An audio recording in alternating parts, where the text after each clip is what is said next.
NIM 1905-2118. Pada kesempatan hari ini saya akan mengajarkan tentang lembaga negara di Indonesia menurut Undang-Undang NRI tahun 1945. Lembaga negara di Indonesia terdiri dari 1. MPR, 2. Presiden, ketiga BPK, keempat MA, 6. MK, KY, dan DPD. Selain itu, ada 5 lembaga independen negara Indonesia, yaitu ada 5 lembaga negara independen Indonesia, yaitu 1. BI, 2. KPK, TNI, Komnas HAM, dan KPU.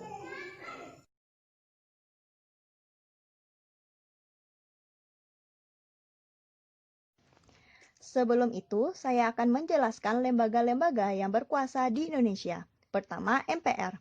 Tugas dan wewenang MPR adalah berwenang mengubah dan menetapkan undang-undang dasar. Selanjutnya, melantik presiden dan wakil presiden, dan hanya dapat memberhentikan presiden dan wakil presiden dalam masa jabatannya menurut Undang-Undang Dasar Pasal 3 Ayat 123 Undang-Undang Dasar 1945. Kedua, presiden. Kekuasaan presiden meliputi membuat undang-undang bersama DPR, menetapkan peraturan pemerintah, memegang kekuasaan tertinggi atas angkatan darat, laut, dan udara, menyatakan perang, membuat perdamaian dan perjanjian dengan negara lain atas persetujuan DPR, menyatakan keadaan bahaya, mengangkat dan menerima duta dan konsul dengan memperhatikan pertimbangan DPR, memberi gerasi dan rehabilitasi dengan memperhatikan pertimbangan MA, memberi amnesti dan abolisi dengan memperhatikan pertimbangan DPR, memberi gelar dan tanda jasa, dan lain-lainnya tanda kehormatan, membentuk Dewan Pertimbangan yang bertugas memberi pertimbangan dan nasihat kepada Presiden, mengangkat dan memberhentikan menteri-menteri negara, mengajukan RUU APBN.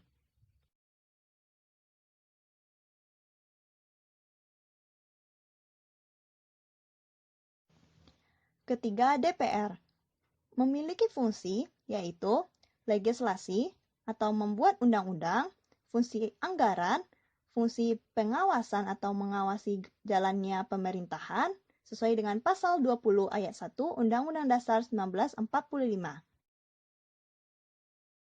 Yang keempat, BPK merupakan lembaga yang bebas dan mandiri dengan tugas khusus untuk memeriksa pengelolaan dan bertanggung jawab atas keuangan negara Pasal 23 ayat 1 Undang-Undang Dasar 1945. Kedua, hasil pemeriksaan BPK diserahkan kepada DPR, DPD, dan DPRD sesuai dengan kewenangan dalam Pasal 23 ayat 2 Undang-Undang Dasar 1945. Yang kelima, MA. MA merupakan lembaga negara yang memegang kekuasaan kehakiman di samping sebuah Mahkamah Konstitusi di Indonesia. Kekuasaan kehakiman merupakan kekuasaan merdeka untuk menyelenggarakan peradilan guna menegakkan hukum dan keadilan. MA membawahi peradilan di Indonesia.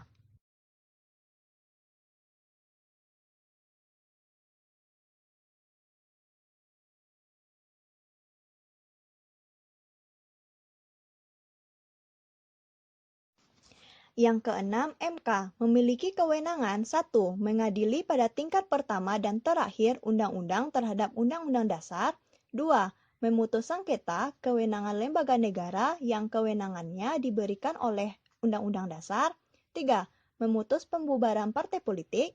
4. Memutus hasil perselisihan tentang pemilu sesuai dengan pasal 24C ayat 1 Undang-Undang Dasar 1945. Kelima, memberikan putusan atas pendapat DPR mengenai pelanggaran presiden atau wakil presiden menurut Undang-Undang Dasar Pasal 24C ayat 2 Undang-Undang Dasar 1945.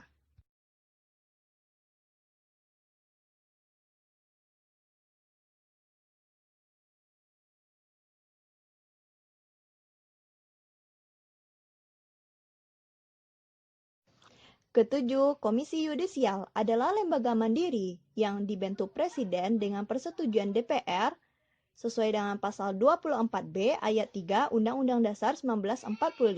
Kedua, KY berwenang mengusulkan pengangkatan hakim agung serta menjaga dan menegakkan kehormatan, keluhuran martabat, dan perilaku hakim sesuai dengan pasal 24 ayat 1 Undang-Undang Dasar 1945.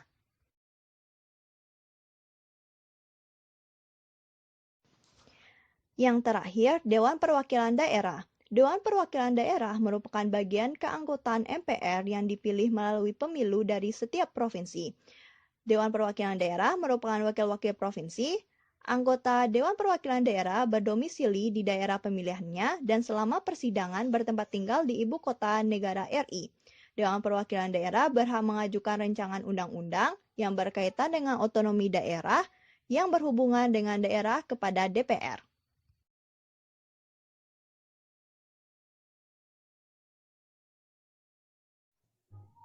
Baik, setelah melihat gambar lembaga-lembaga negara di Indonesia tadi, maka selanjutnya saya Rahmi Hetiani akan menerangkan materi tentang fungsi lembaga negara independen, yang itu adalah 5 lembaga negara independen tadi. Yang pertama, Bank Indonesia. BI ada 5 fungsi Bank Indonesia di Indonesia. Yang pertama, 1, sebagai stabilitas moneter. Kedua, mengatur dan mengawasi aktivitas perbankan. Ketiga, mengatur dan menyelenggarakan sistem perbankan. Keempat, sebagai pemantau dan pengawasan perbankan. Kelima, sebagai pendanaan dana. Kedua, KPK. KPK memiliki tugas yaitu koordinasi dengan instansi yang berwenang melakukan pemberantas tindak pidana korupsi, supervisi terhadap instansi yang berwenang melakukan pemberantas tindak pidana korupsi, penyelidikan, penyidikan, dan penuntutan terhadap tindak pidana korupsi, dan selengkapnya dapat dilihat dalam Undang-Undang Nomor 30 Tahun 2002.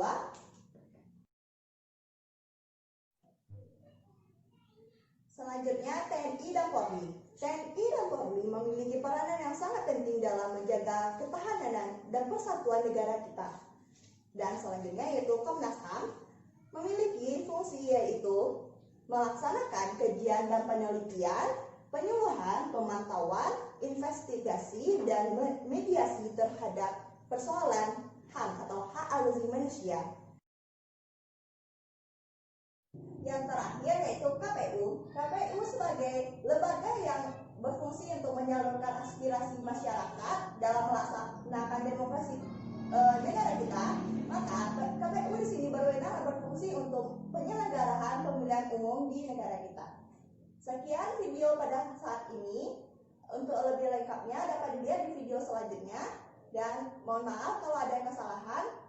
Saya sudahi dengan Assalamualaikum warahmatullahi wabarakatuh.